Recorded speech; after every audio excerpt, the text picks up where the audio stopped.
Fit2Stitch is made possible by Vogue Fabrics, Evanston, Illinois. Valdani Threads.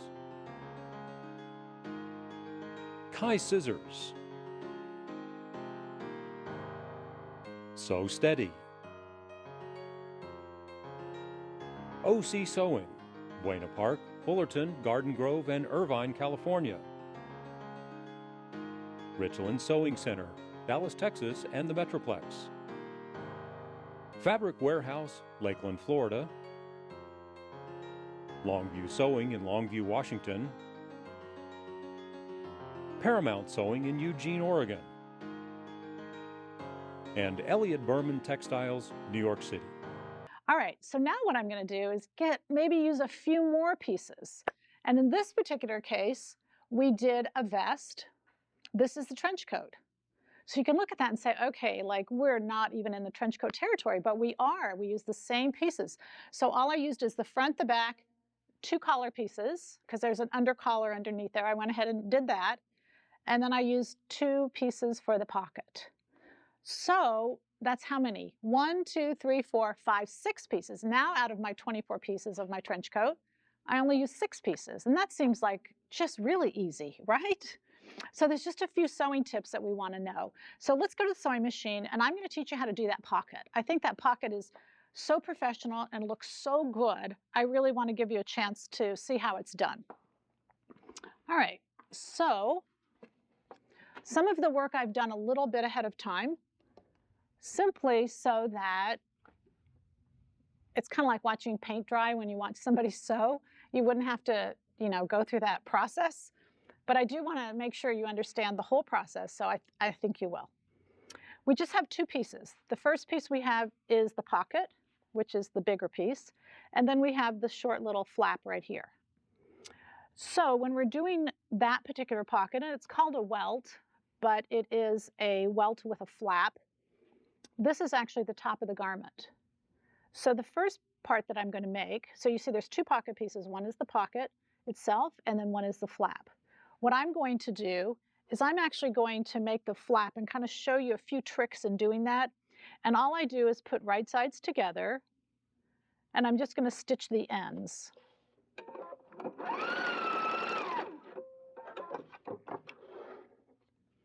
So we're going to do that end. We're going to do the exact same thing. And if you had a number of steps, I would call this step 1. All right, we're just going to make this flap. Now, when we go to fold those corners, for years and years, we've trimmed and we've taken away. Don't do any of that. All I'm going to do is fold this corner right on the stitch line. I'm going to use the stitch line as my folding lines. And then I'm just going to reach in and hold my finger and my forefinger right there and just kind of flip that in. Now, if you notice that point is just a little bit still stuck in there, don't take scissors or don't take anything sharp and push it in because it'll just unfold all the layers. Rather than that, just take a pin and just pull out anything that's left because it will lay nice and flat. It's just perfectly folded inside there. I'm going to do it again. I'm going to fold, and notice I'm not even stitched all the way to the end, and it just doesn't make a difference. You don't need to backstitch on this. It takes just a lot of time, and it's not necessary. Hold it there and turn. It's just called wrapping the corner, and it's just really nice and neat, and it doesn't really matter what seam allowance you use on here. It's definitely not necessary to trim anything away from there, and a lot of times when we trim, the problem is we get we weaken the corner a little bit. So there's my turned flap, and you see those corners are just perfect. So then what I'm going to do is I'll sew that on the bottom side. Now again, this is the top, so the flap is actually going to fold up. So it's important that we sew that to the bottom side. Many of our flaps have little buttonholes in them, and they'll come up on our trench coats and they'll button right there. So if you want that, go ahead and do the buttonhole right on the flap now. You want to make that buttonhole now. So that's down, the pocket piece is up, and notice what I've done is I've sewn 2 straight parallel lines. So they're going to stop and start right at the edge of the flap here and right on the pocket here. Both parallel, both straight. I purposely did them in contrasting colors simply so that you could see the lines, but it doesn't really matter. It doesn't even matter if you don't do them in contrasting color. They just won't be able to see them at all. Okay, so that's step 1. The 2 lines are step number 2. And step number 3, I'm going to turn the pocket inside. So you can come to either side, whatever side is easier for you to see. I'm going to stay to this side because I think you can see the contrasting colors. And again, for this, I did all the contrasting colors purposely. If it were a pocket and I were going to put it on my garment, I would make all those colors the same, just so that it blends beautifully. I was only making it for you all so that you could see all the details. Now, what I'm going to do when I clip is I'm going to clip right to those points. So don't clip past. This is where you need a nice pair of sharp scissors. If you clip past, you're going to get a hole. And if you don't clip to, you're not going to, the pieces won't invert themselves. So it's important that you just clip right between the cut edges. But then when you get about 1 inch away from the end, just go ahead and clip diagonally and clip right to that point. And perfectly right to that point. That's where the scissors make so much sense. Hold it. You're going to push the pocket piece inside. And we'll show this so you can see it clearly. Just pull it all the way to the inside. And what will automatically happen is the flap will go up. So that's what it's going to look like from the front. I'm going to operate from the back just so that you can see. And you can see that once it's cut to that point, the pieces can't really do anything except flip the way they're supposed to. Notice these large triangles here. The whole reason when I stopped about 1 inch from the end is I want those triangles to be good size. And the reason being is because they're just so much easier. When they get real small, they'll flap in and out, and a lot of times that's what causes holes in the edges of our pockets. So those triangles being large will really help the whole entire process. And if you notice, everything kind of comes back and lays flat. If it doesn't, if you have any bulges or clips or anything like that, it's simply because what we used to call lips. You're just chicken. You got to clip to the corner. You can't stop short of. And I know you're afraid, but you're not going to overhandle this pocket. You're going to push these flaps out of the way, and there's only 1 stitch. All you're going to do is put those raw edges together.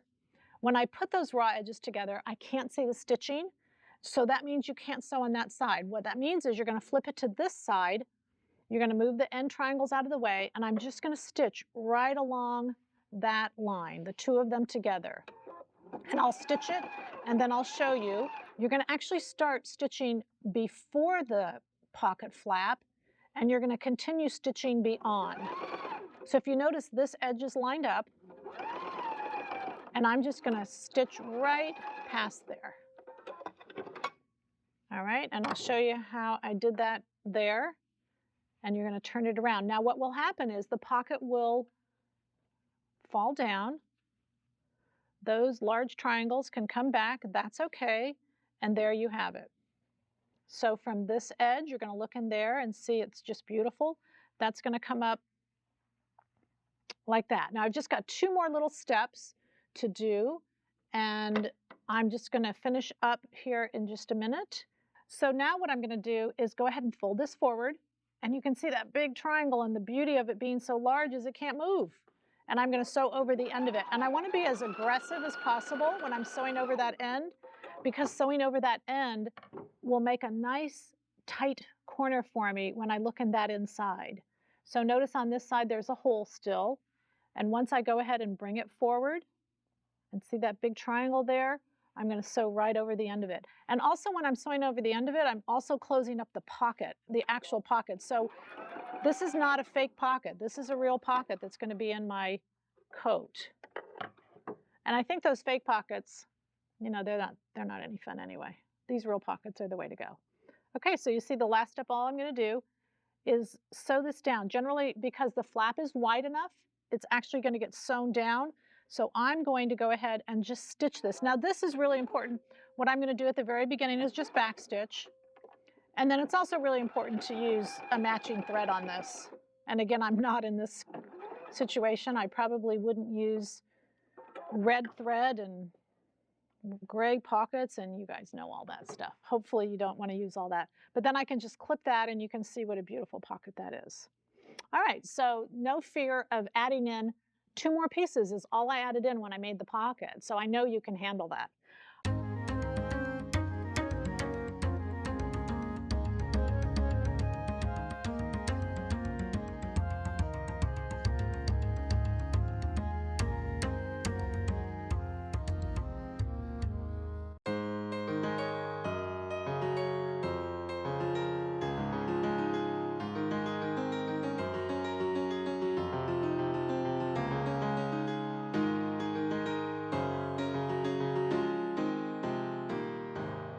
Fit2Stitch is made possible by Vogue Fabrics, Evanston, Illinois. Valdani Threads. Kai Scissors. So Steady. OC Sewing, Buena Park, Fullerton, Garden Grove, and Irvine, California. Richland Sewing Center, Dallas, Texas, and the Metroplex. Fabric Warehouse, Lakeland, Florida. Longview Sewing in Longview, Washington. Paramount Sewing in Eugene, Oregon. And Elliott Berman Textiles, New York City. Get your 4-DVD set of Fit2Stitch Series 5. Here's how.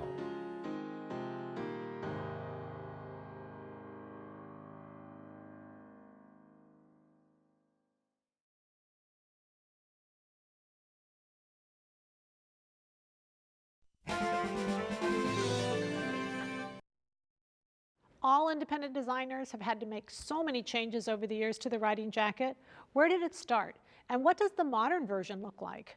Join us today on Fit2Stitch as we welcome Dallas designer Allie Kush, who will share a few secrets of her jackets with all of us.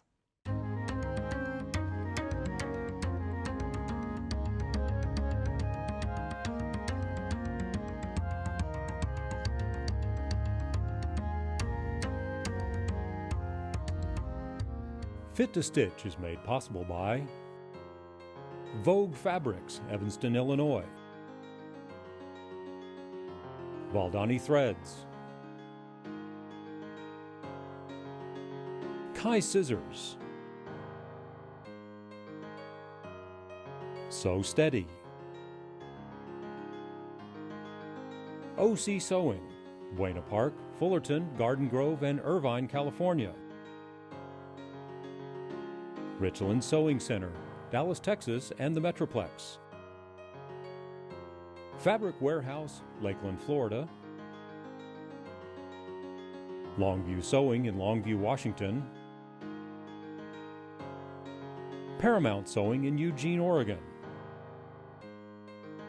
And Elliott Berman Textiles, New York City.